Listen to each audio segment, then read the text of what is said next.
on the earth, and its top reaching to the heavens, and saw messengers of Almighty Sovereign going up and down, and coming down on it. And see, Yahweh stood above it, and said, I am Yahweh, Almighty Sovereign of Abraham, your father, and the Almighty Sovereign of Isaac. The land on which you are lying, I give it to you and your seed shall be as the dust of the earth, and you shall break forth to the west, to the east, to the north, and the south, and all the clans of the earth shall be blessed, and and in you, and in your seed. And see, I am with you, and shall guard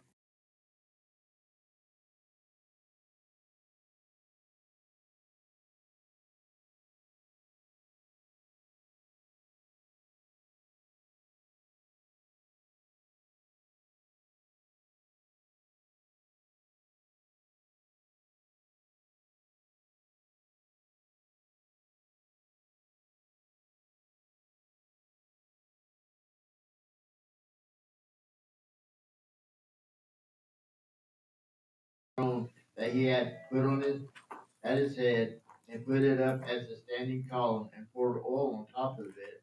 And he called the name of that place Bethel. However, the name of that city had been Luz previously. And Yaakov made a vow, saying, seeing all my sovereign is with me, and hath kept me in this way that I am going, and has given me bread to eat, and a garment to put on. When I have returned to my father's house in peace, and Yahweh shall be my almighty sovereign, then the stone which I have placed as a standing column shall be Almighty Sovereign's house, and of all that you give me, I shall certainly give a tenth to you.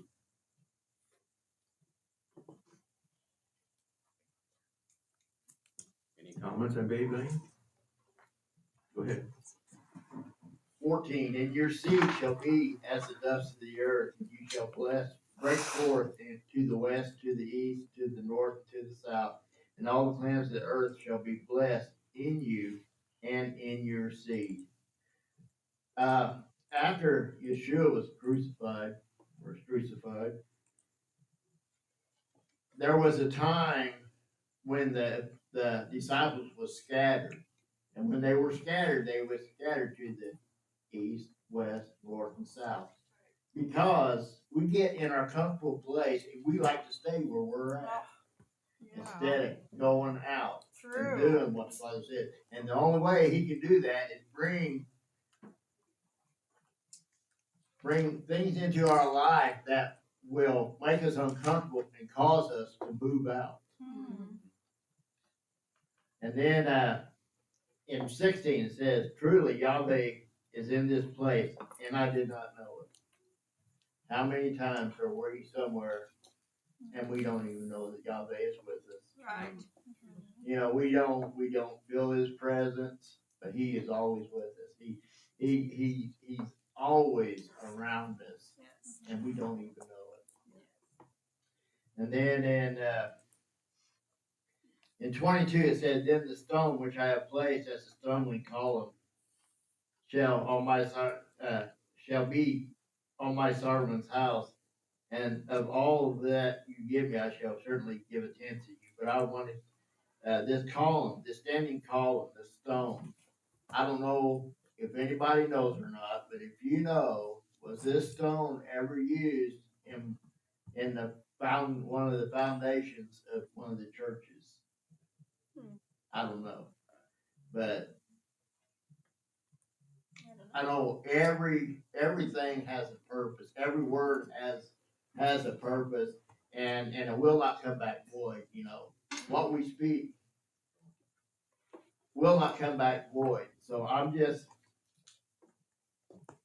wondering where this stone is today.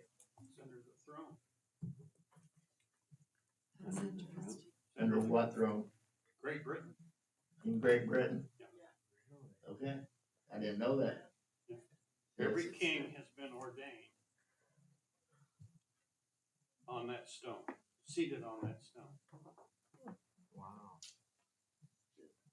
They Have call you it- visited or is it? It's called the stone of, Shepherd Stone of Israel is the name. Shepherds.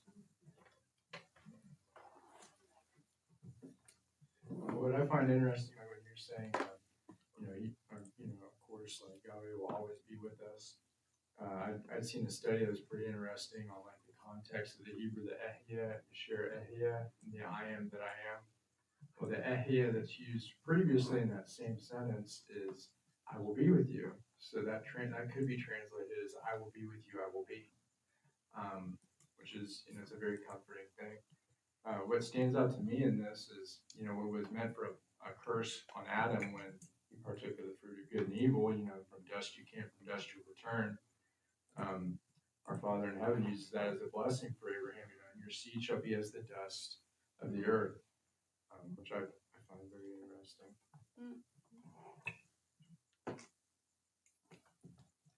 So the last sentence in verse 14, and all the clans of the earth shall be blessed in you and in your seed. So what Yahweh, the Father, is saying here, not out directly, but from you, Jacob, will come the Messiah. Right. And he will bless all the nations of the earth for those who have faith in him. wow. Thank you, Yeshua. Anyone else? Okay, we've gone to 29.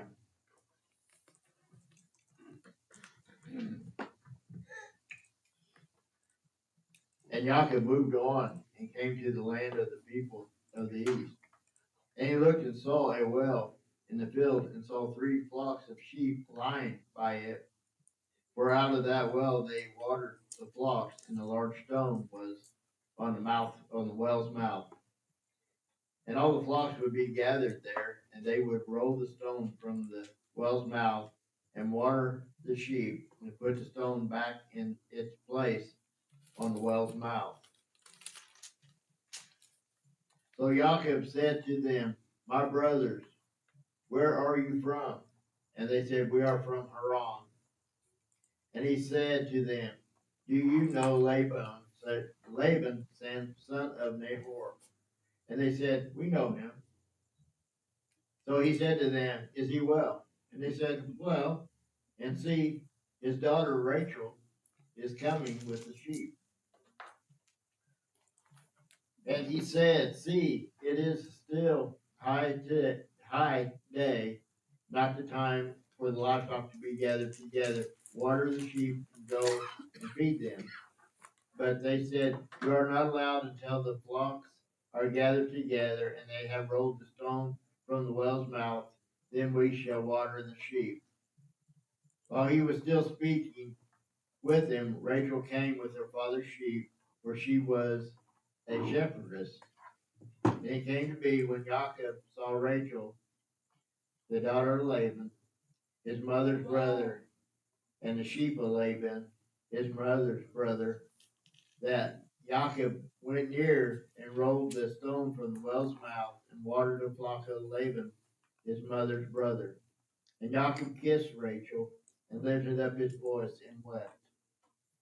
Then Jacob told Rachel that he was her father's relative and that he was Rivka's son, and she ran and told her father.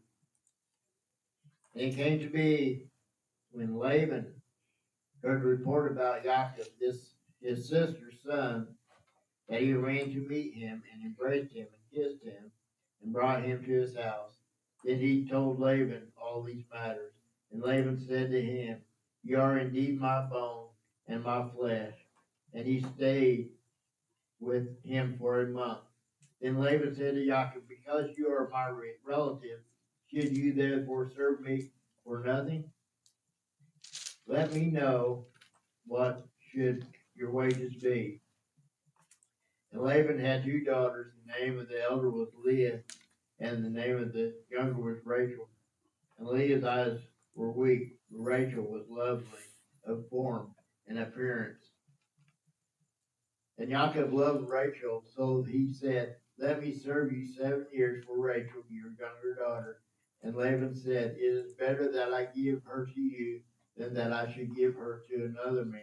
Stay with me. So Jacob served 7 years for Rachel, and they seemed to him but a few days because he loved her. And Jacob said to Laban, give me my wife, for my days are completed, and let me go into her. And Laban gathered all the men of the place and made a feast. And it came to be in the evening that he took Leah his daughter and brought her to Jacob, and he went in to her. And Laban gave his female servant Zilpah to his daughter Leah, and a female servant as a female servant.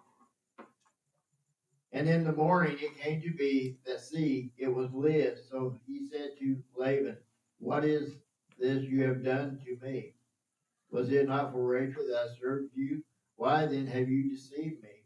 And Laban said, it's not done this way in our place to give the younger before the firstborn. Complete the week of this one, then we give you this one too, for the service which you shall serve me still another 7 years. And Jacob did so and completed her week. Then he gave him his daughter Rachel too as wife. And Laban gave his female servant Bilhah to his daughter Rachel, and a female servant as a female servant. And he also went to Rachel, and he also loved Rachel more than Leah, and he served with Laban still another 7 years. And Yahweh saw that Leah was unloved, and he opened her womb, but Rachel was barren. And Leah conceived and bore a son, and she called his name Reuben, for she said, for Yahweh has looked on my affliction, because now my husband is going to love me. And she conceived again and bore a son, and said, because Yahweh has heard that I am unloved, he gave me this son too. And she called his name Shimon. And she conceived again and bore a son, and said, now this time my husband is joined to me, because I have given him 3 sons. So his name is called Levi. And she conceived again and bore a son, and said, now I praise Yahweh. So she called his name Yehuda, and she ceased bearing. Anyone, comments? Yes. I noticed about 7 years being called 1 week, and he worked for 7 years for Rachel, and it seemed but a few days. So Laban asked him in 27, complete the week of this one. It's interesting how he's compared years to days to weeks. And I want to spend a lot of time thinking they're just days when they're actually years. That's impressive. He had to be really happy.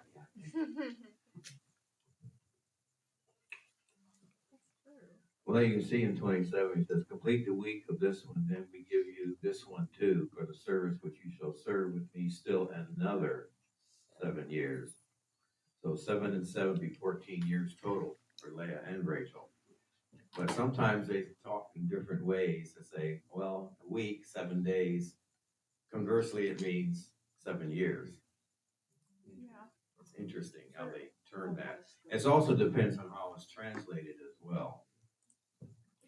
So when I look at the term, the week, the word week versus years, it depends on what the underlying Hebrew or Greek word is for that.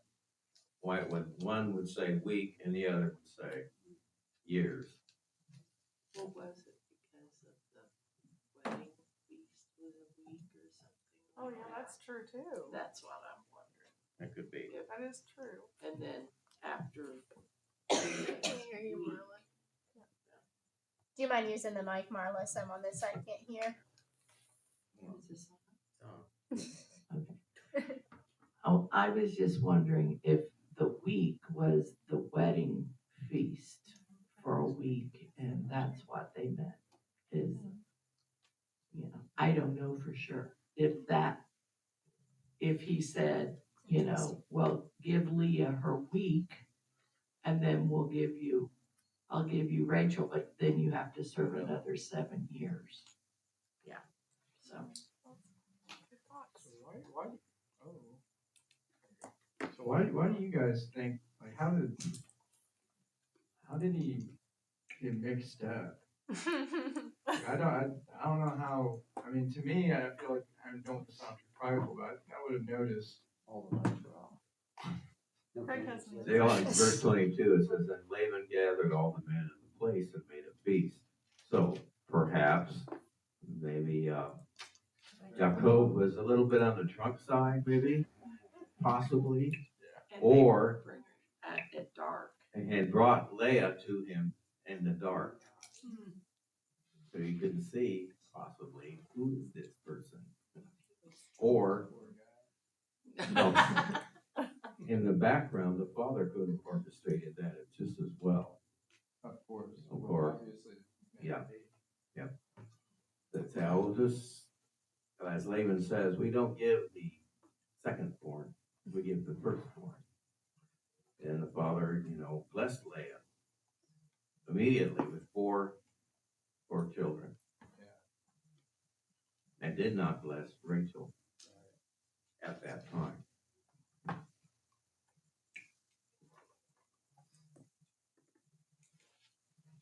Go ahead. Another thing, Rachel and Leah were twins.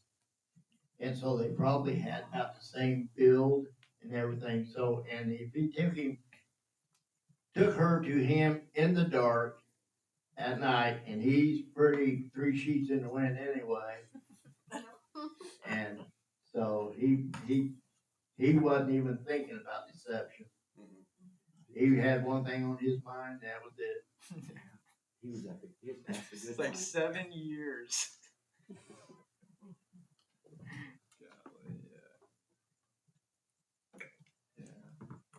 Anyone else?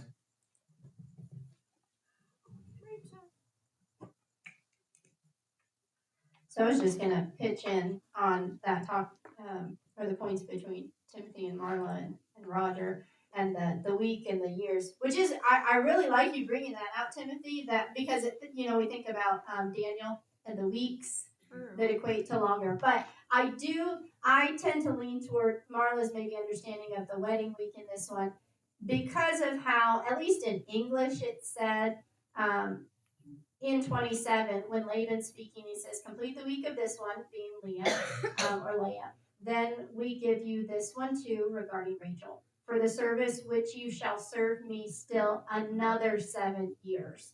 So if the week was 7 years in that one, to me, it would be, he'd already served the 7 years and then the marriage, because he serves 7 years first.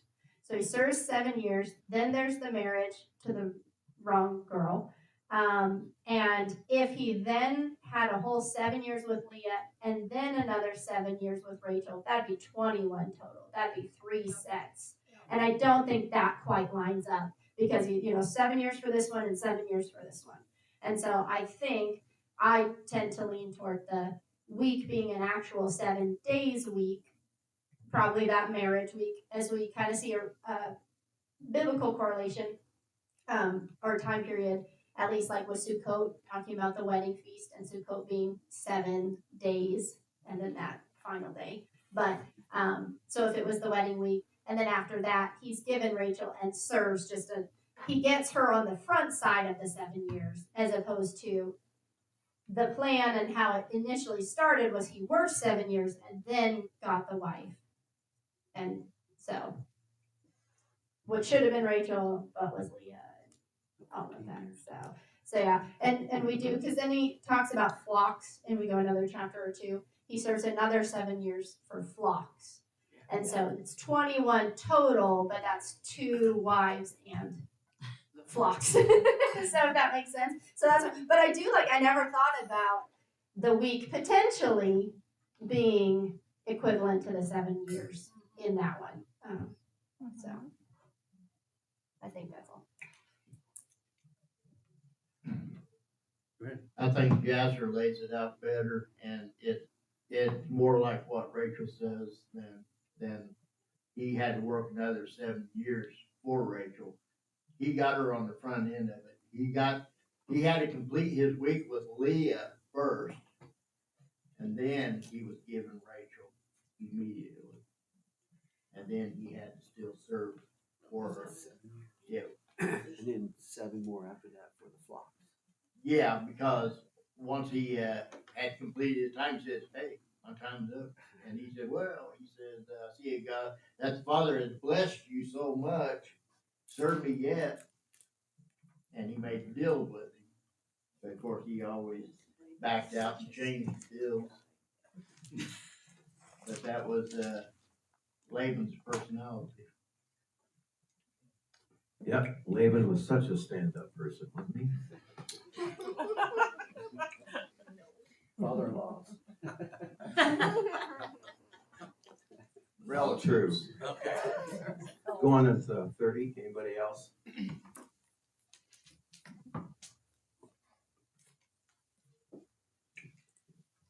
And when Rachel saw that she had bore Jacob no children, Rachel envied her sister and said to Jacob, "Give me children, or else I'm going to die." And Jacob's displeasure burned against Rachel, and he said, "Am I in the place of Almighty Sovereign, who has withheld from you the fruit of your womb?" And she said, "See, my female servant Bilhah, go into her and let her bear over my knees, and let me be built up from her as well." She gave him Bilhah from her female servant as wife to Jacob, and Jacob went in to her, and Bilhah conceived and bore Jacob a son. And Rachel said, "All my sovereign has rightly ruled my case, and has also heard my voice, and given me a son." So she called his name Dan. And Rachel's female servant Bilhah conceived again and bore Jacob a second son. And Rachel said, "With great wrestling I have wrestled with my sister, and I have overcome." So she called his name Naphtali. And Leah saw that she had ceased bearing, and she took Zilpah, her female servant, and gave her to Jacob as wife. And Leah's female servant Zilpah bore a son. And Leah said, "What luck!" So she called his name Gad. And Leah's female servant Zilpah bore Jacob a second son. And Leah said, "I am blessed, for the daughters shall call me blessed." So she called his name Asher. And Reuben went in the days of wheat harvest and found love apples in the field, and brought them to his mother Leah. And Rachel said to Leah, "Please give me some of your son's love apples." But she said to her, Is it a small matter that you have taken away my husband? Will you take away my son's love apples too?" And Rachel said, "Therefore let me lie with you tonight for your son's love apple. Therefore let him lie with you tonight for your son's love apples." And when Jacob came out of the field in the evening, Leah went out to meet him and said, "Do come in to me, for indeed I have hired you with my son's love apples." And he lay with her that night. And Almighty Sovereign listened to Leah, and she conceived and bore Jacob a fifth son. And Leah said, "Almighty Sovereign, give me my hire, because I have given my female servant to my husband." So she called his name Yishakar. And Leah conceived again and bore Jacob a sixth son. And Leah said, "Almighty Sovereign presented me with a good present. Now my husband is going to dwell with me, because I have borne him six sons." So she called his name Zublan. And afterward she bore a daughter, and called her name Dinah. And Almighty Sovereign remembered Rachel, and Almighty Sovereign listened to her, and opened her womb. And she conceived and bore a son, and said, "Almighty Sovereign has taken away my reproach." And she called his name Joseph, and said, "Yahweh has added to me another son." And it came to be, when Rachel had borne Joseph, and Jacob said to Laban, "Send me away to go to my own place, to my own land. Give me my wives and my children, for whom I serve you, and let me go, for you yourself know my service which I have done for you. And Laban said to him, if I have found favor in your eyes, please stay, for I have diligently watched that Yahweh has blessed me for your sake. And he said, name me your wages, and I give it. So he said to him, you know how I served you, and how your livestock has been with me. For the little you had before I came has increased greatly, and Yahweh has blessed me since my coming. But now when I am when I am to provide for my own house too. And he said, what do I give you? And Jacob said, give me nothing. If you do this for me, I shall feed and guard your flocks. Let me pass through all your flocks today, removing from there all the speckled and spotted sheep, and all the black ones among the lambs, and the spotted and speckled among the goats, and these shall be my wages, and my righteousness shall answer for me in time to come, when you come concerning my wages. Every one that is not speckled and spotted among the goats and black among the lambs is stolen if it is with me. And Laban said, see, let it be according to your word. And on the day he put aside the male goats and that were speckled and spotted, and the female goats that were speckled and spotted, every one that had some white in it, and all the black ones among the lambs, and gave them into the hands of his sons. And he put 3 days' journey between himself and Jacob. And Jacob fed the rest of Laban's flocks. And Jacob took for himself rods of green poplar and of the almond and the chestnut trees, filled white stripes in them, and exposed them with the white which was in the rods. And he put the rods which he had filled before the flocks in the gutters, in the watering troughs, where the flocks came to drink, and they conceived when they came to drink. So the flocks conceived before the rods, and the flocks brought forth streaked, speckled, and spotted. And Jacob separated the lambs and made the flocks face toward the streaked and all the black of the flock of Laban. But he put his own flocks by themselves, and did not put them with Laban's flock. And it came to be, whenever the strong ones of the flock conceived, that Jacob placed the rods before the eyes of the flock in the gutters, so that they would conceive among the rods. But when the flocks were weak, he did not put them in, so the weak ones were Laban's, and the strong ones Jacob's. Thus the man increased very much, and had many flocks, and female and male servants, and camels and donkeys. Anyone comment?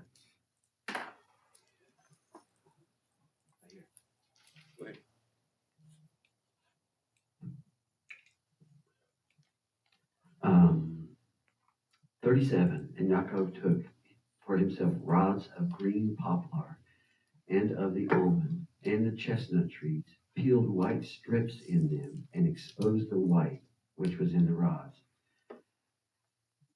It's amazing to me that he's using trees to change the patterns of animals. And I have been looking and looking, and I think this is the first time he has given me what kind of trees he used, what he did to them. I don't remember reading this in the KJV like this. I'm using the scriptures, but I find it amazing that you could do this, change animal stripes, because I've always been taught you cannot change a leopard stripes.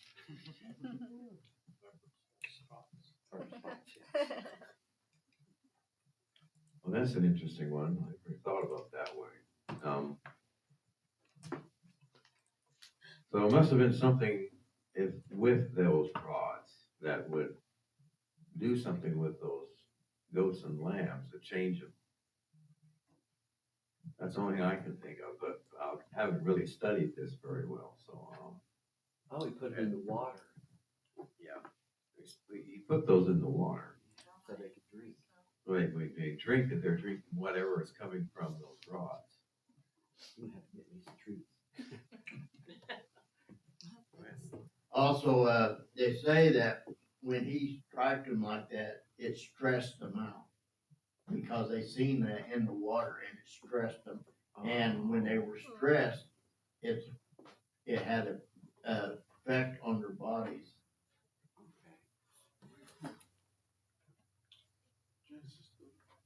And then if we go back to verse 1, and when Rachel saw that she bore Yaakov no children, so this here is another indication that she was given to him, she was given to him immediately after Leah had completed her week, because they were in competition together, and she was bearing children. Because if they had waited 7 years, well, Rachel wouldn't know that she wasn't bearing children. So they were going along, and it became a competition between the two of them. And it's interesting that Leah, of the 12 tribes, she had 6 of the heads of the tribes. And Rachel only had 2. Yes, Rachel had 2, but Bilhah and Zilpah also had 2 each. So, but half the tribes came from Leah. And then Dinah, she was a twin to Zebulun.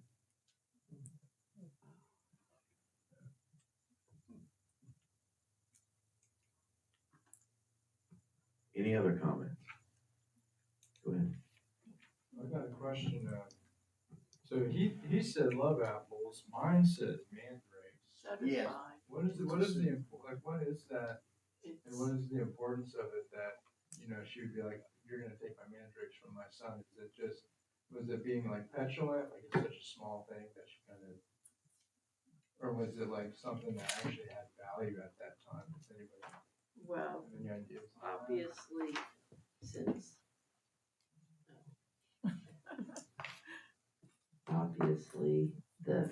since it's called love apples in one version and mandrakes in the other, maybe it was supposed to be something that would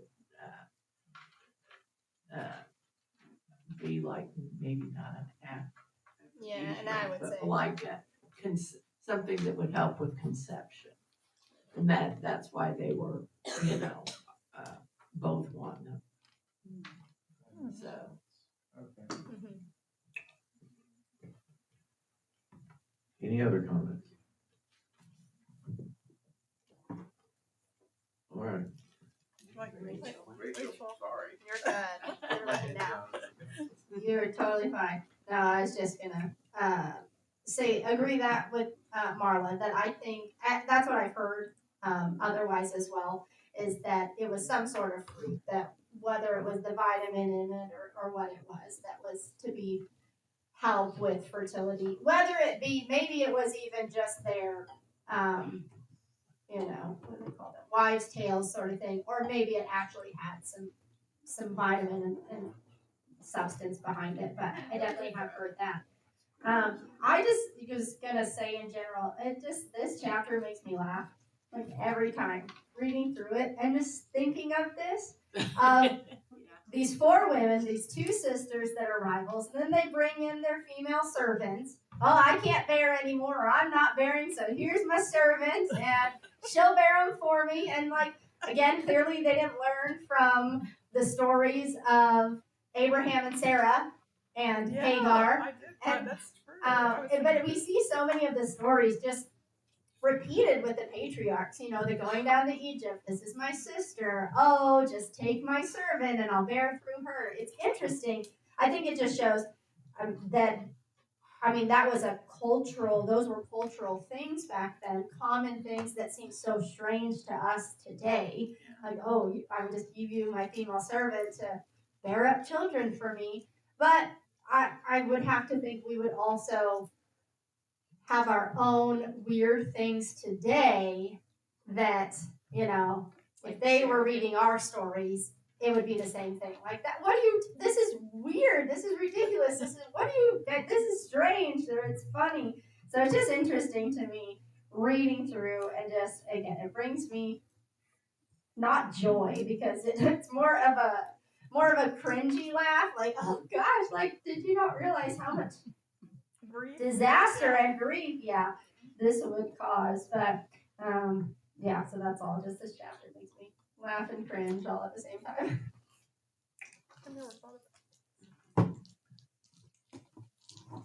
Anyone else? Want to go 31 then? Yeah, and I hate it when these chapters are so long because there's so much in these chapters that, and so much things are tugging at me through the chapters, and it makes it hard to read because I want to stop, but I can't stop. And then by the time you get to the end of the chapter, I think I lose track of that thought. And so, Yeah, I know. I do the same thing. Start at the very beginning. I got a couple questions here. We get to the end. What was those questions again? and I try to remember 14. Verse 10. Yeah. Feel free to stop and make a note if you've got something significant as you're the reader. It's hard to just jot that down for when it's your turn to talk. Anyway, but I guess those are for private times when I'm at home. There you go. Okay. Wow. Mandrake is a perennial herb in the nightshade family. It's got large human-shaped taproot and it's historically used in medicine and folklore. And it has characteristics that are like an apple, but also has a lot of toxicity, which can cause hallucinations. And it also, scopolamine is what we used in surgery to prevent nausea. And then it has atropine, and atropine is another, atropine is an ingredient in I believe when you have a anaphylactic reaction, they give you atropine to stop that anaphylactic reaction. But it also is a hallucinogen, painkiller. It's got lots of qualities that are different than, I can see why they call them love apples.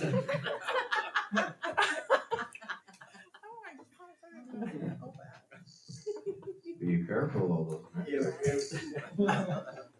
It would numb you to the experience. It would numb you to the experience so that you would get,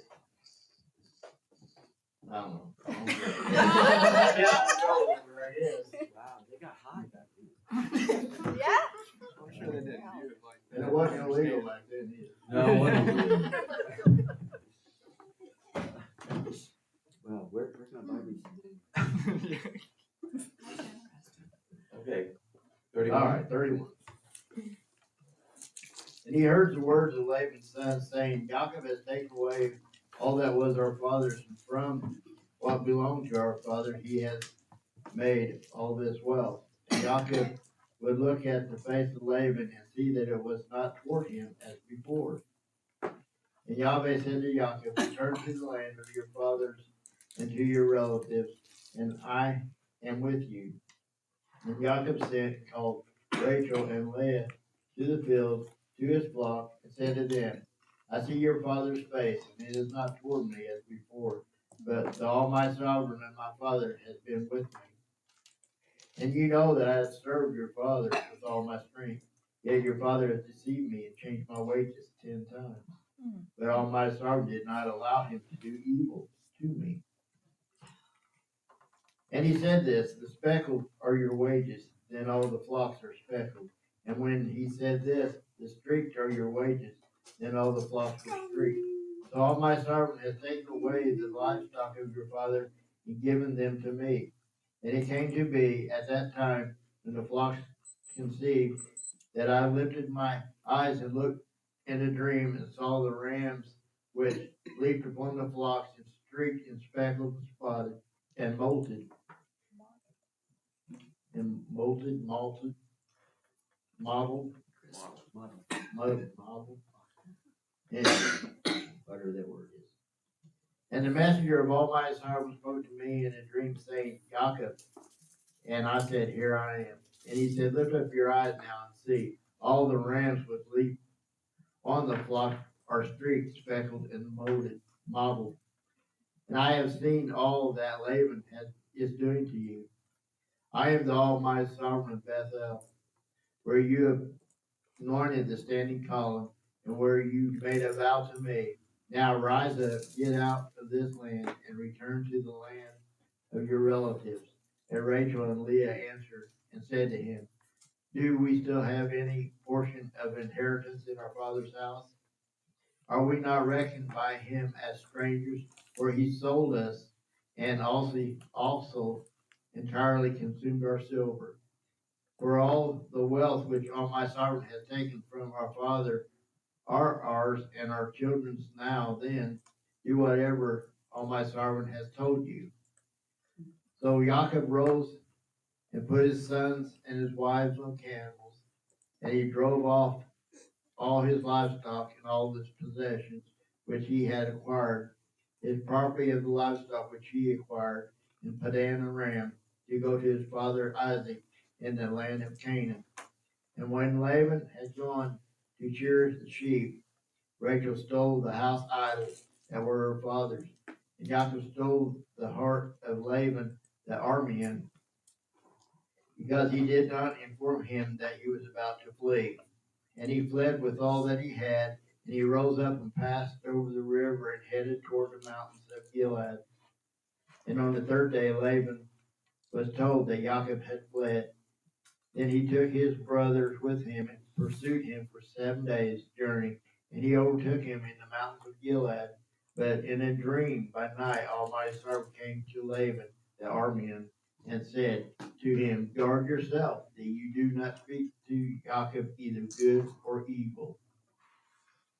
And Laban overtook Jacob. Now Jacob had pitched his tent in the mountains, and Laban with his brothers pitched in the mountains of Gilead. And Laban said to Jacob, What have you done that you have stolen my heart and driven my daughters off like captives taken with the sword? Why did you flee secretly and deceive me and not inform me? And I would have sent you away with joy and songs and tambourine and lyre. And you did not allow me to kiss my sons and my daughters. Now you have been foolish to do this.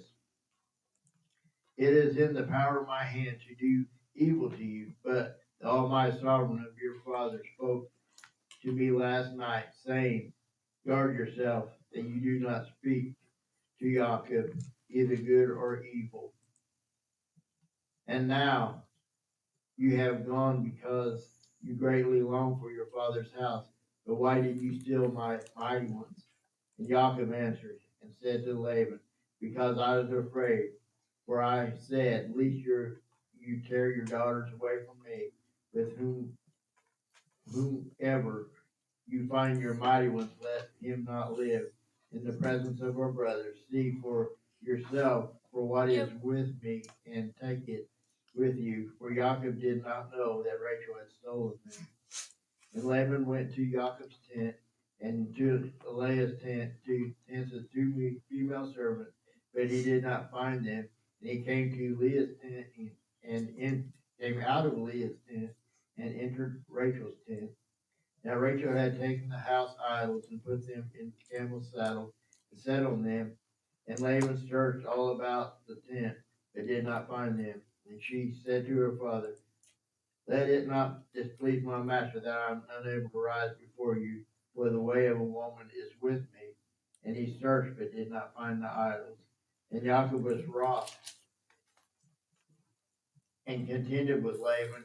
And Jacob answered and said to Laban, What is my transgression? What is my sin? Why, that you have hotly pursued me? Now that you have searched all my goods, what have you found in all your household goods? Put it here before my brothers and your brothers, and let them decide between the two of us. These 20 years I have been with you, these ewes and your female servants, female goats.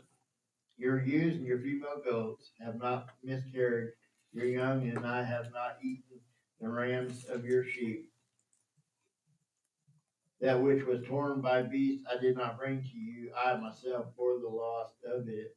You require it from your hand, whether stolen by day or stolen by night. I was by day the heat consumed me, and the frost by night, and my sleep fled from my eyes.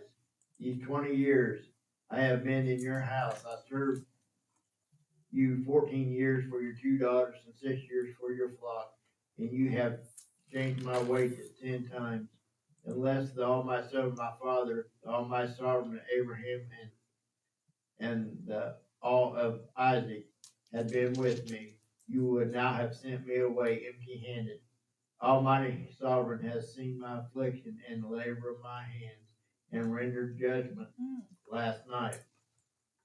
And Laban answered and said to Jacob, these daughters are my daughters, these children are my children, and this flock is my flock, and all that you see is mine. But what shall I do today to these, my daughters, or to my children whom they have borne? And now come, let us make a covenant, you and I, and it shall be a witness between you and me.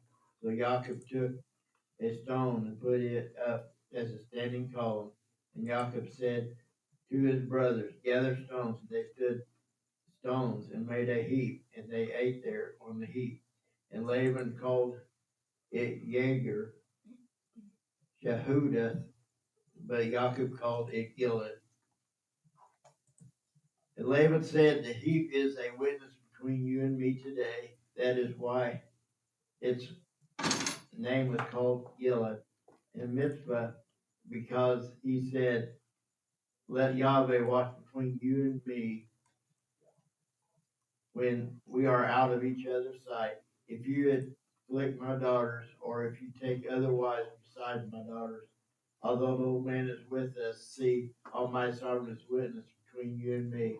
And Laban said to Jacob, see this heap, and see this standing column, which I have placed between you and me.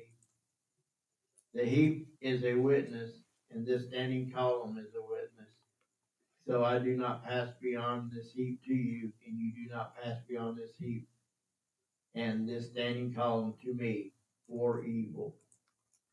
And Almighty Sovereign of Abraham, the Almighty Sovereign of Nahor, and the Almighty Sovereign of the Father rightly ruled between us. And Jacob swore by the all of the father Isaac.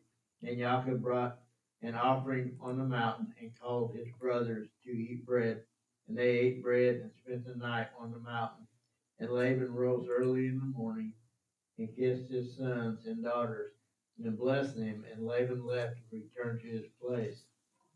And Jacob went on his way, and the messengers of Almighty Sovereign met him. And when Jacob saw them, he said, this is the camp of Almighty Sovereign. And he called the name of that place Mahanaim. Any comments? So I'll look at verse 47, where it says Laban called it Yegar Sahadutha.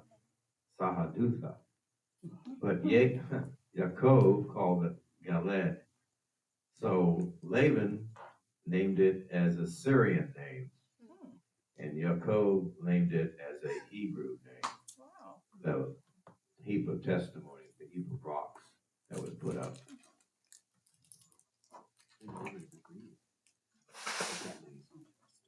Laban agreed with that name later on. Right. But Laban called it something different. He called it Yegar Sahadutha. Yeah. And Yaakov called it Galed. That heap, it's the heap of testament, the stones that were put up. And Laban says, I will not cross over here or past those stones anymore to pursue you. But you, Yaakov, don't come back the other way either. What's Mitzpah? It says also Mitzpah.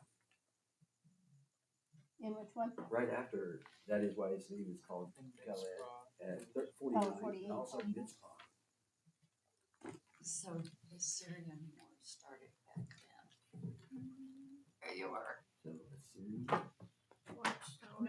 So let's see. Right.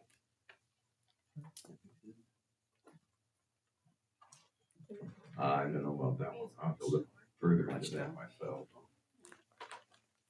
Next part then? Thank you. Go to mine? No, ma'am. What always stands out to me here is Okay. trying to understand like why Rachel took Yeah. the idols from her father's house, and I don't know if that ties in kind of with the lesson that Solomon learns, like when he multiplies his wives and then adopts their idols. I'm not saying that he had done that, but Rachel obviously seemed to have that influence, because I'd heard another story about how those idols were a way that their father could find them, Divination. but Yeah, he they found could. them anyways. She took them because they were a divination tool, and can you hear me? Yeah. They were a divination tool, and she took them so that her father couldn't seek where they were going and where they were at, so that it would throw them That off. makes sense. That was her, yeah. That story is in Jasher. But that's the reason she took them. But it was also sealed her faith because in 31:32, chapter 31, verse 32, Yaakov says, you know, whoever took them, let's see, with whoever, let them not live, whoever took your Elohim, let them not live, because he didn't know that Rachel took them. And she So died. she She winds died up on the way. dying. Died in childbirth. Childbirth with, She was only with Ben. 40. Yeah. So if you go back to 14 on that same question, whereas Rachel and Leah answered and said to him, do we still have any portion or inheritance in our father's house? Are we not reckoned by him as strangers? For he has sold us and also entirely consumed our silver. For all the wealth which Elohim has taken from our father is yours, is ours, and our children's. Now then, do whatever Elohim has told you. Go and leave our brother, our father. And Rachel took the stones, the idols, because they were tools of divination. So their father would not be able to find them once they had left, would not seek them out. Well, this always cracked me up because it's like, even without those, he still found them. You know what I mean? It's so like it made in my mind. They left a trail. Well, they probably left the trail. I mean, you have a huge flock of animals and camels and people walking along. It's a big, long trail there that you can follow. But after the stones of testimony, when they went their separate ways, then at that time, Laban would not be able to find them through divination with those idols. Yeah.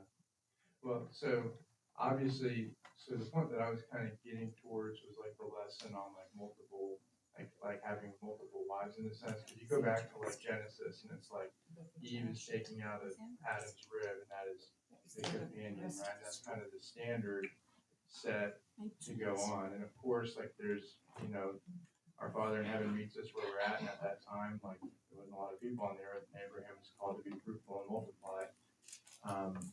But just, it always catches my eye when I see like, oh, there's multiple wives, and then you see the bickering, you know, Leah and Rachel.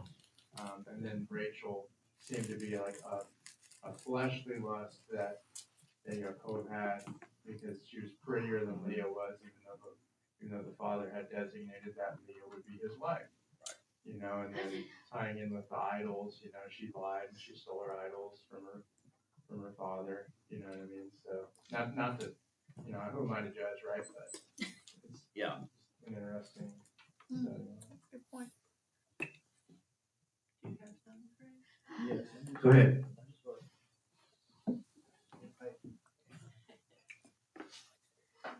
In verse 24, it says, but in a dream by night, all my servant came to Laban the Aramean and said to him, guard yourself that you do not speak to Jacob either good or evil.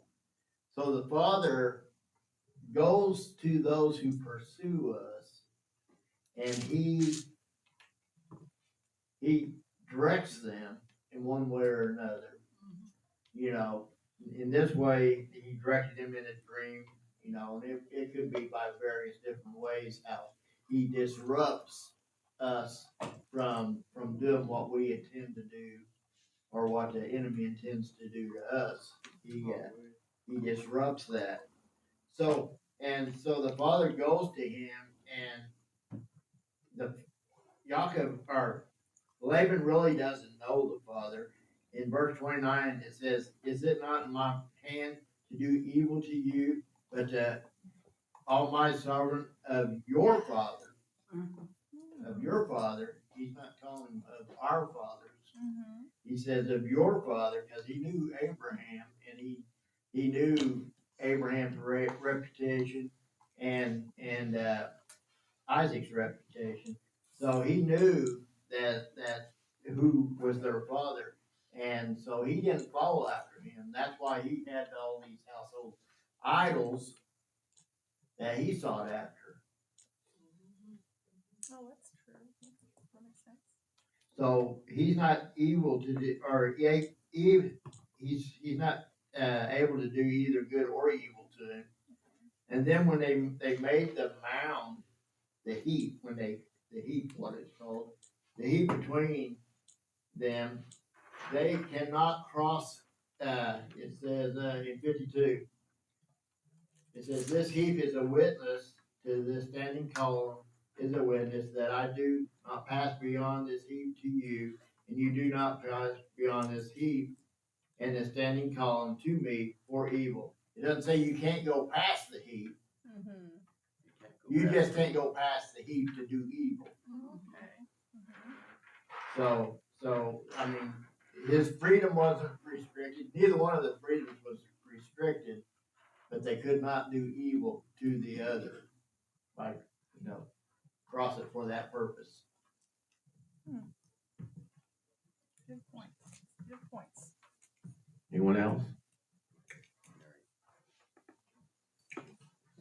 I think it's interesting, the first two verses of 32. I mean, we're going along with Jacob, we're fleeing, and then all of a sudden the Father drops these two verses in here about they meet angels. He doesn't say why. What are they doing out there? Having a party? What are they doing? What happened? And then we go back to Jacob fleeing. I mean, it never explains that. I'm wondering, did Jasser, was it more in depth as to what happened with those two verses, or why, what was going on, or why they were there, or anything? Jasher just goes into a lot more detail. But Does it include anything on that Yeah. story? I don't Do you know know? if there's anything specifically on that. I just remember because, you know, Abraham's father, Abram, his father was the idol maker for the, so, and it gives the story about how after he had to be hidden, Abram had to be hidden when he was a baby because the king wanted to kill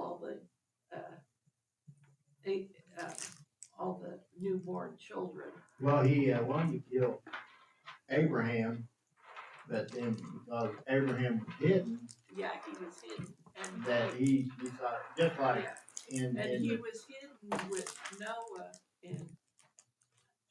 and Shem. And so he was raised, that's how he knew about Yah.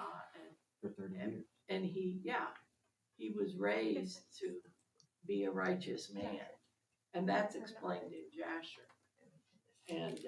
And when he did come back, he destroyed his father's. Marla, do you mind using the mic? Sorry, No. just across the room. It's hard to hear. Sorry.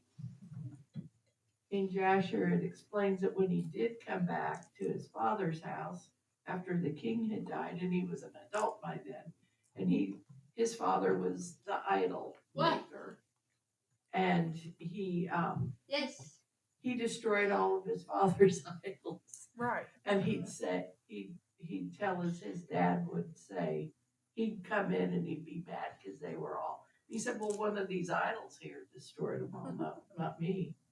You know, but he knew that they were all just wood. They had no power. But anyway, you get a lot more detail like that, but I don't know specifically about this angel. I'd have to reread. But I do know it tells the story of Rachel taking the Devon, it explains, I don't know, I don't know specifically if it explains exactly what this thing is that she stole, but it was like a divination tool so that he could find out exactly where they were at and all that. So that's why she stole.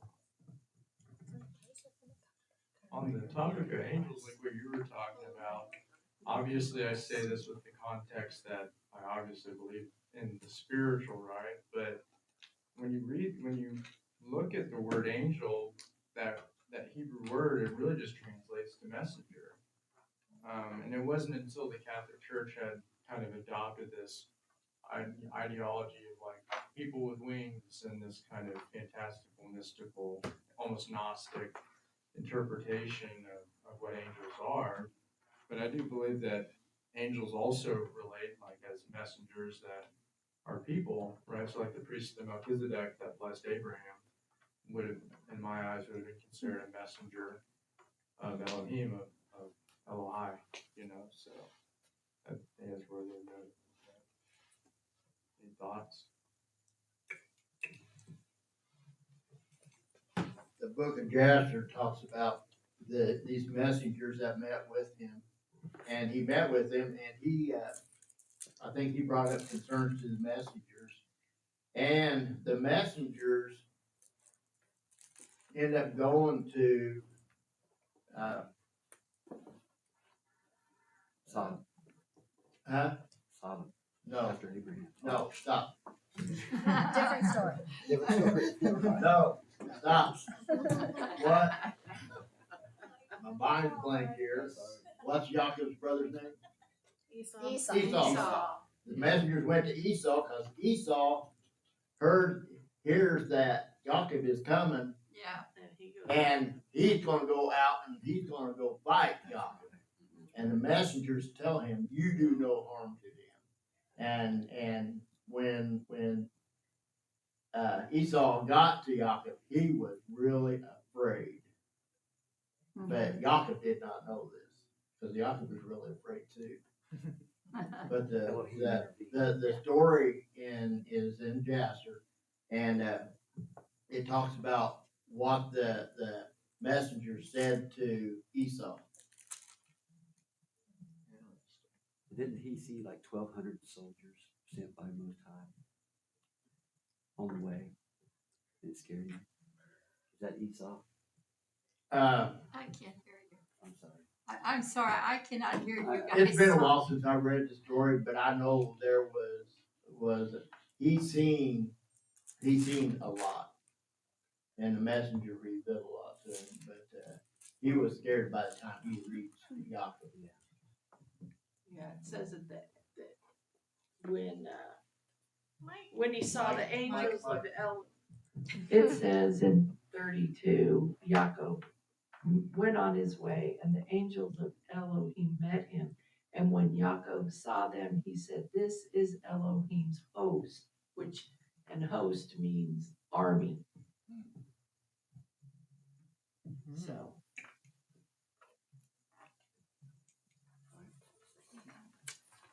And he called the name of that place Mahanaim, which in Hebrew means two camps. Now, what the significance of two camps are, I don't know to this day. I haven't researched that. But that is the Hebrew word there. Mahanaim means two camps. So, Rachel. So I had this same question, Mary, going through it this week. I'm like, okay, so we read 32, 1 and 2, and it's just totally out of the timeline of everything. I mean, it's in the timeline, but it's just like thrown in there. And like, what? Like, where is more? in my quick lookings, I didn't find like more in or Jasher. I mean, just searching, is there more to this story? Kind of out on YouTube, not YouTube, Google and stuff. So that there's lots of other stories clearly, but I don't know that there's anything else that details here. And when Roger was bringing that up with the encampments, I had a couple things to know. I looked, one of my pursuits was if the Septuagint said it any differently. Because the Septuagint sometimes is different than the Masoretic that most of our English translations are based on. And it's not drastically different, but it goes along a little more what Marla was mentioning. The Septuagint reads, "And Jacob departed for his journey, and having looked up, he saw the host of Elohim encamped, and the angels of Elohim met him. And Jacob said, when he saw them, this is the camp of Elohim, and he called the name of that place encampments."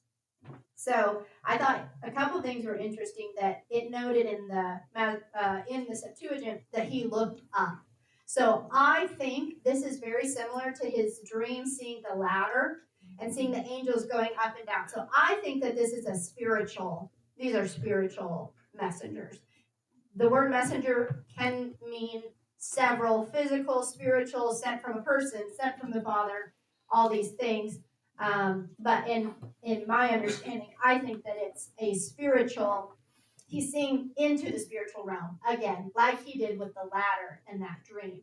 So having that, and then as Marla called the word camp, we read in English a lot of it is, this is the camp of Elohim, and the Septuagint, and another way to say camp is host. So like the multitude, I think he saw like the multitude, which is awesome. And then calling it encampments, whether 2 camps or just multiple camps, but I think 2 is probably pretty specific in this. I think that it's Jacob's camp, his physical camp, and it's also Yah's camp. Right. So His hosts are there. the So camp of the messenger and the camp for Yaakov. Mm-hmm. Yeah, so that's why I think it is, 2 camps or encampments, because we've got his physical one, but at the same time, it's Yah's. And so I was thinking, even though we don't have more of the story, which would be awesome if we did, like, there's got to be more of the story, right?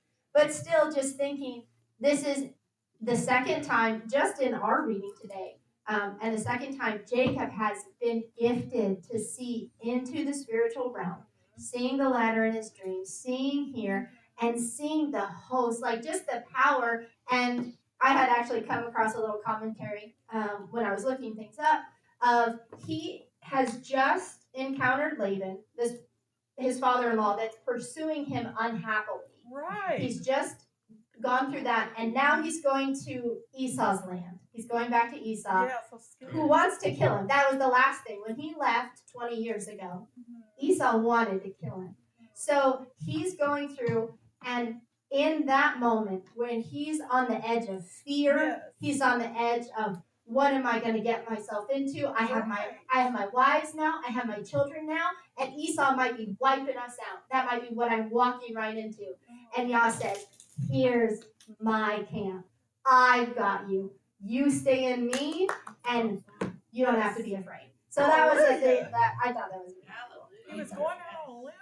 He was going out on a limb, and Yah wasn't going to let him fall. That's right. That's awesome. So That's good. I had one more separate thought too. That's good. Going back into 31 and Laban and talking about these idols that Rachel takes.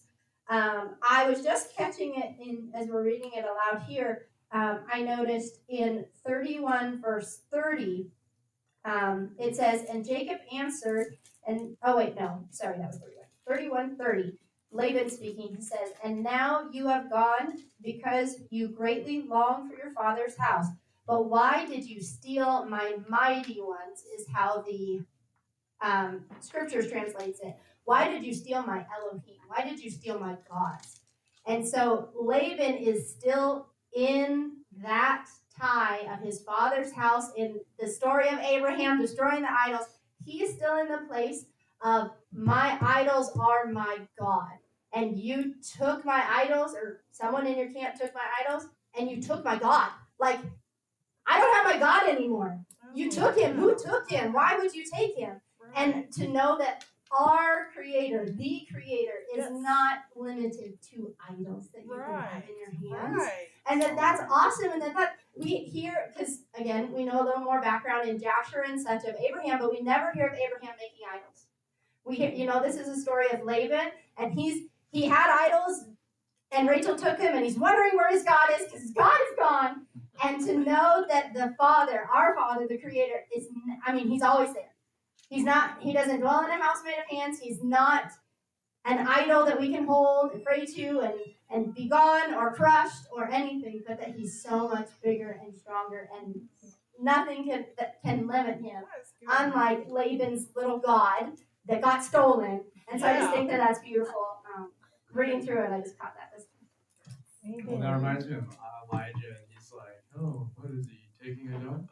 Where is your God? Yep, go to the bathroom. Is he sleeping? That's good. But on the topic of those first 2 and 32, so what stands out for me is that it isn't like it's displayed as a vision, right? And so, and I kind of linger on the fact of the Melchizedek priesthood that Abraham tied to. So I believe that there was righteous men outside of Abraham's line. Obviously, Abraham was blessed to be fruitful and multiply, and he was chosen to produce the 12 tribes that would inherit the land of Israel and become spiritual Israel in the future, of course. But, so I do believe that in that sense, it's still possible with that leeway. Like, it could have been a vision, but on the same accord, like, this could have been an encampment of people that were following the one true. That's true. Either way, That's true. Encouragement. That is true. Also, speaking on Rachel and the idols, I believe it's in the book of Jasher, when she passes and dies, they buried the idols with her. I believe it was on the way to Mamre. Or was it on Mamre? They didn't bury the idols with her, but before he moved on, he wanted to cleanse. At that time, though. Yes, it was at the time. It was right after her death. Yeah. But when he moved on, he made all of them, and they buried the idols under a tree. Under a tree. Yeah. Was it the tree of Mamre?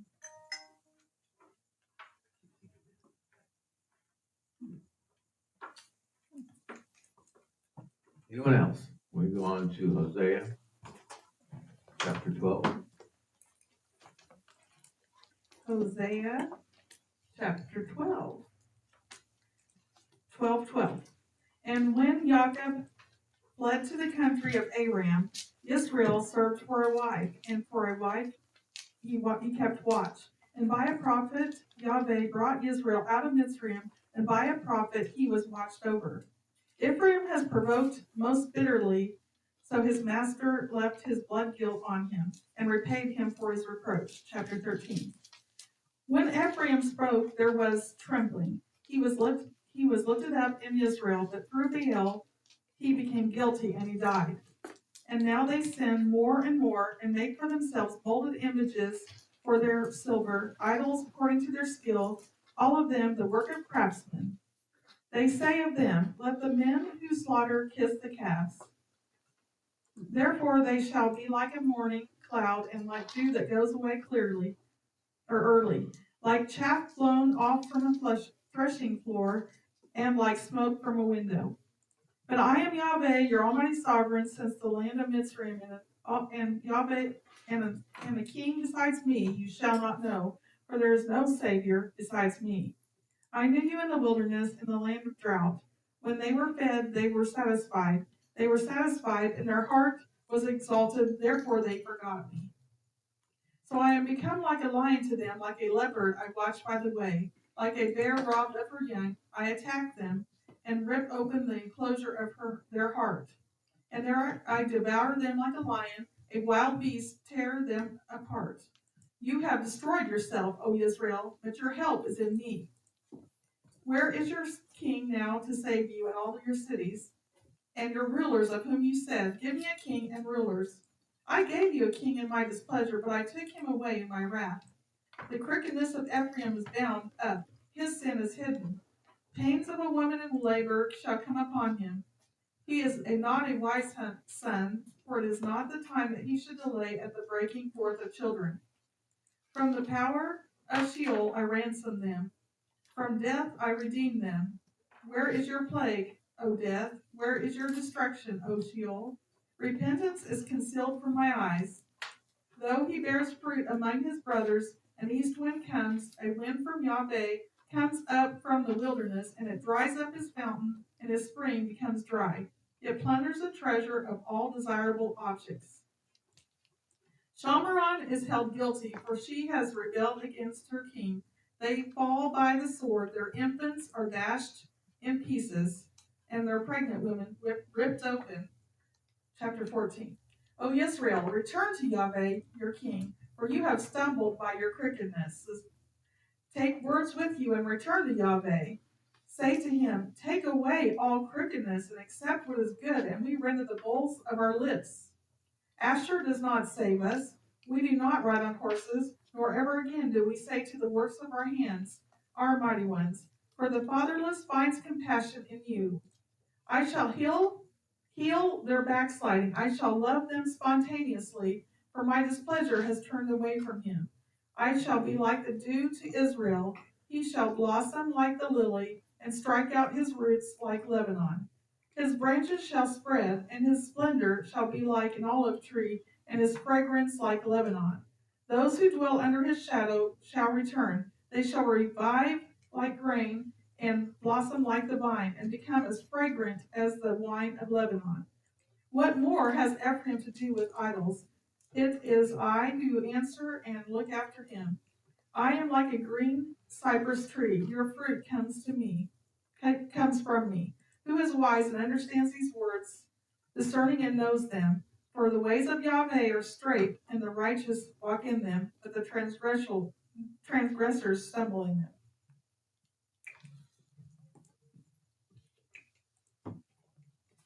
Anyone? Comments? So to me, when you're reading this, the first part is that Hosea is saying the wrath of the Father is coming upon you. So this deals with the northern kingdom at the time, Ephraim and the northern kingdom of Israel. But towards the end here, he's changed it somewhat from the wrath of the Father is coming upon you to say, repent and return to the Father, and he will have mercy upon you if you return. That's how I read this so far.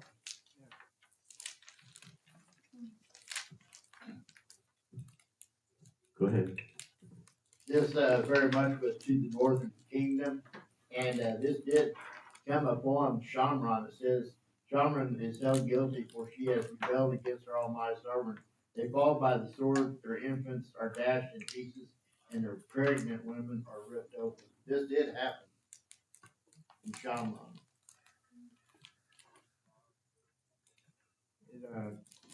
Tying it, so I remember when, like, you go back to the end of Genesis when the 12 tribes are being blessed, and then you have Ephraim and Manasseh who are blessed by Joseph, or under from Joseph's knees. So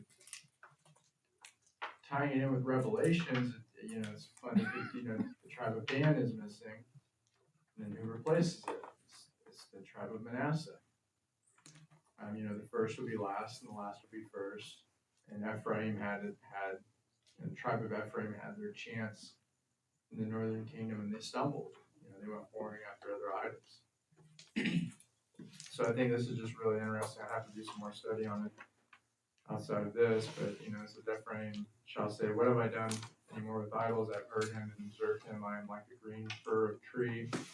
For me is your fruit found, who is wise, and he shall understand these things. Prudent he shall know them, for the ways of Yahweh are right, and the just shall walk in them, but the transgressors shall fall therein. And then you tie in with, Ephraim is, his Melo Hagoim, he'll be a multitude of nations, but Manasseh is promised to be great. But Ephraim gets the firstborn right. You know, and so I think it's just interesting, you know, obviously it all ties in very beautifully in a way that transcends what we know. I'm curious what you guys' thoughts are in terms of how this might tie in with Revelations in terms of like Manasseh replacing, because Manasseh and Ephraim they are brought up for the birthright of the other 12 tribes. And then you see the New Jerusalem, you have the 12 tribes that are named for the 12 gates, you know. So I think there's might be a little nugget there. I'm just still trying to grasp it.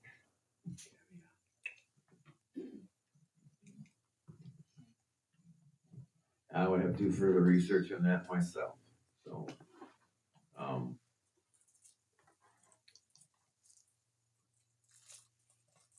at this point in time, I really don't have anything to comment on that.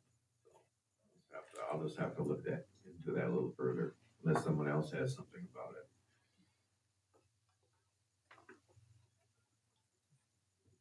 Nope. Okay. So we'll go on to, anyone else have a comment? To John chapter 1, verse 19. And I'll read it. Now this was a witness of Yohanan when the Yahudim sent from Jerusalem priests and Levites to ask him, "Who are you?" And he confessed and did not deny, but confessed, "I am not the Messiah." And they asked him, "What then are you, Eliyahu?" So he said, "I am not. Are you the prophet?" And he answered, "No." Therefore they said to him, "Who are you, so that we give an answer to those who sent us? What do you say about yourself?" He said, "I am a voice of one crying in the wilderness, make straight the way of Yahweh."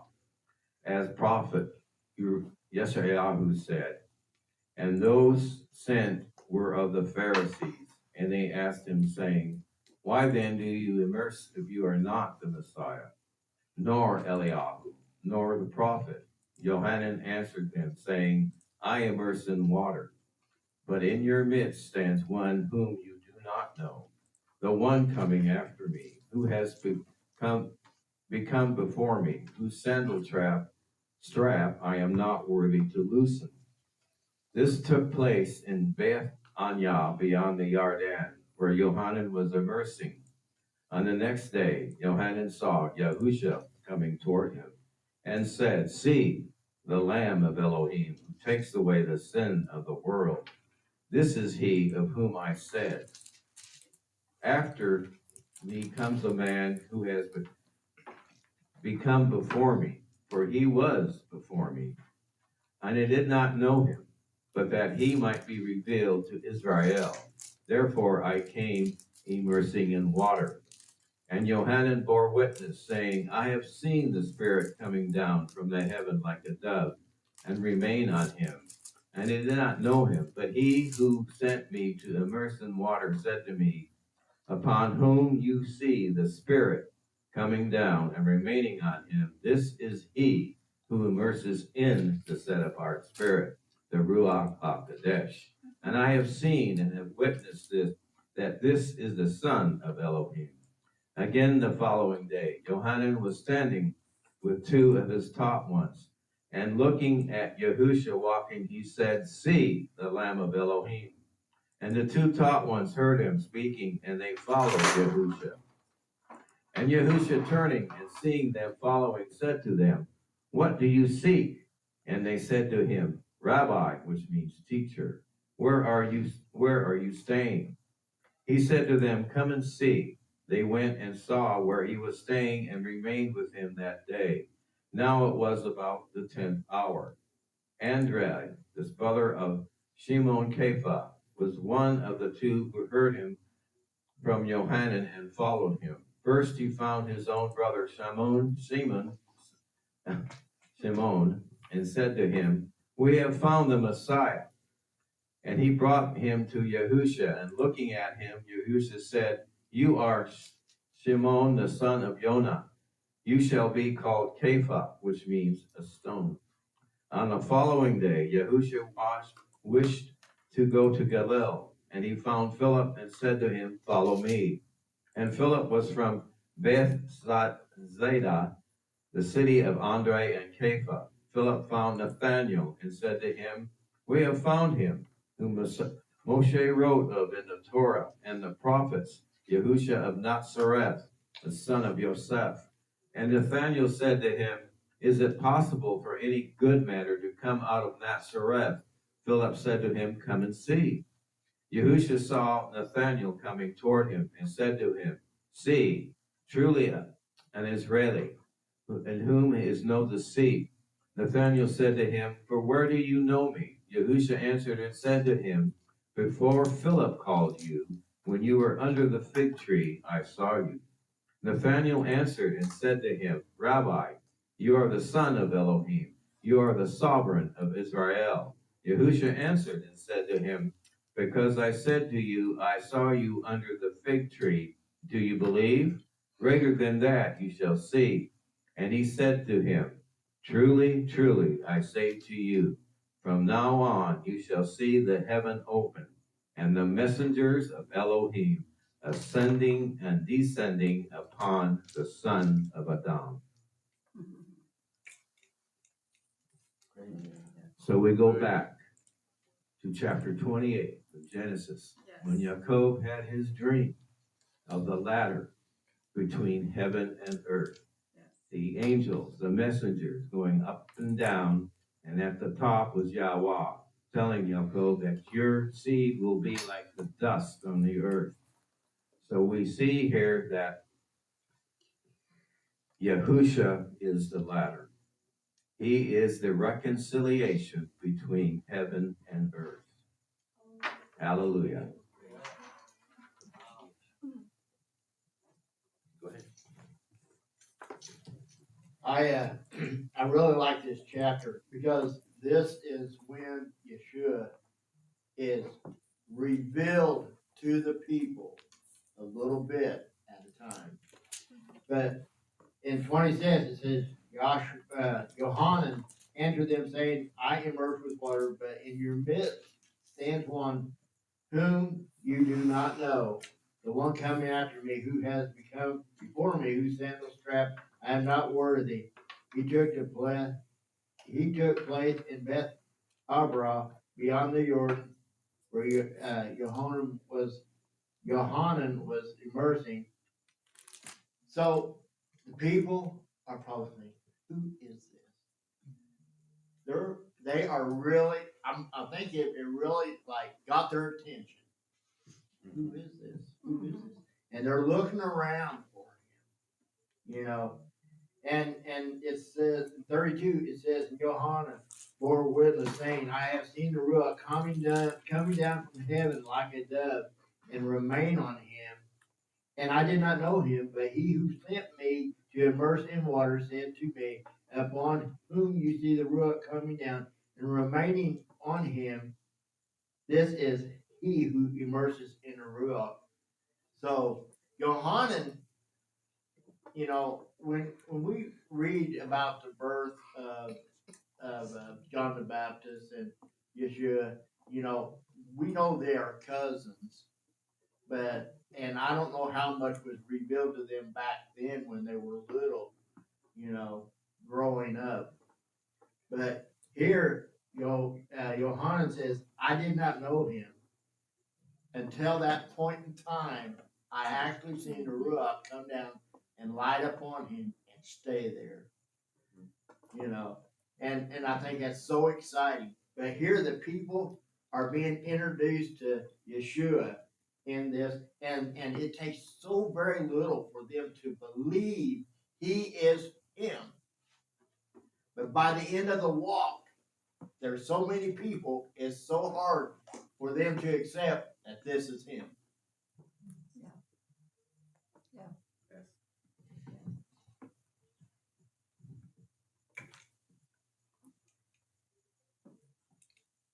It always cracks me up when I think of like, oh, can anything good come out of Nazareth? know, and then you see like an accent, like, oh, these guys are Galileans. Like, how are they able to, these country bumpkins? Oh, yeah. So, it's like, it always cracks me up. I just imagine like the disciples talking in almost like a Southern or Aramaic, Hebrew, Southern twang or whatever. But it's in that way they're set apart, like they aren't polluted by the city, by Jerusalem that has been corrupted. Same way that why the Essenes set themselves apart, pulled away, and went to the caves of Qumran.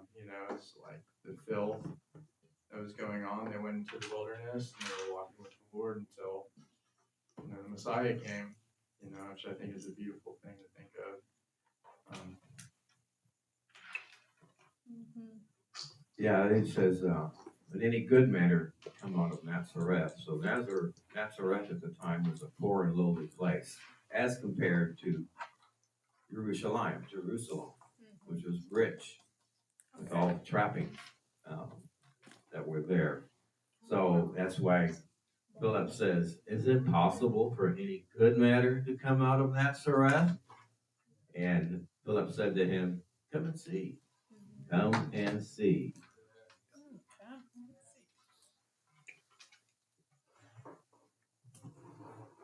Yes. I really liked your bringing out of the come and see, because that stood out to me. It said twice in this section here, in verse 39 and in verse 46. When at first, they're just asking Yahusha, where he's staying, and he says, come and see. But it's an invitation to more than just come see where I'm lodging.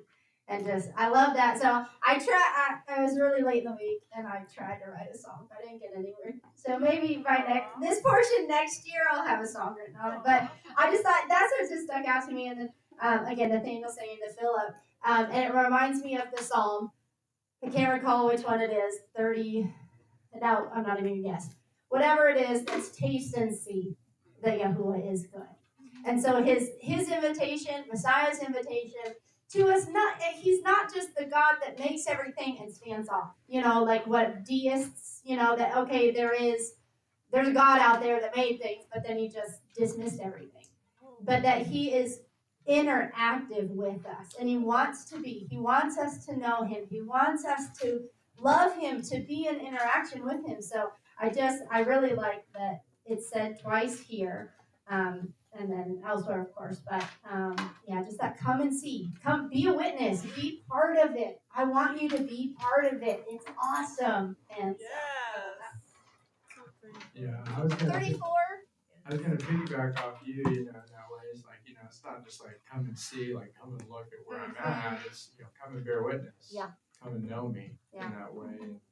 And what you were saying about like, I firmly believe that this book right here is the best love story ever written. It's a story of our Creator reestablishing his connection with us because he loves us so much. Yes. Definitely. His rules, his statutes, his laws are good for us. They are. Excellent discussion. Excellent. All right. So, anybody else? Any comments? I'm going to say a prayer in closing. Yahweh, we praise and worship you high above the earth. Our treasure is where you are. So we raise our thoughts above the challenges of the day to focus on your kingdom. Help us speak only of your blessings and remove from us any need to complain or grumble. Let us not focus on what we want so we can be blessed by your will and way. Lift our confidence above the concerns of the world so that we recognize everything is in your hands. Great are you, Yahweh. Your breath is in all that lives. Your hands move us per your will. Yahusha, our salvation, prepares a place for us in your house, Father, and we long to be there. Strengthen us to endure so that we see Yahusha returning in the clouds and hear your mighty shofar, announcing the great and terrible day. Show us the leaven within us that needs to be removed. Motivate us to do all that you have asked us to do. Yahweh, we ask for your understanding and knowledge to be revealed through our studies and contemplations of your word. Give us a heart of flesh and a desire to please you in all ways. We lift all brothers and sisters in the body of Yahusha. We lift all needs and requests before you. We lift everything that needs to be healed before you and your throne, Father. You know it all, and we trust your timing to respond. We pray for the healing, for forgiveness, for circumstances to change, for strength and comfort. In Yahusha HaMashiach's name, let it be so, and let your kingdom come. So be it. Amen. Amen. Thank you, Father. Hallelujah. Yeah.